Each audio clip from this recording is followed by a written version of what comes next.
দর্শক, আপনাদেরকে যেমনটি জানাচ্ছিলাম যে বগুড়ার সদরের সাবেক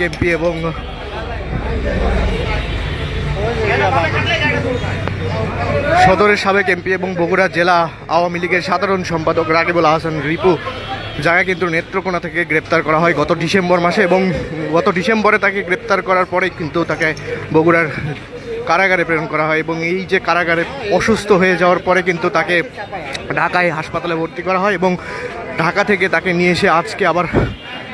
চিফ জুডিশিয়াল ম্যাজিস্ট্রেট আদালত এখানে কিন্তু সোপর্দ করা হয়। এবং এখানে সোপর্দ করার পরে তার মোট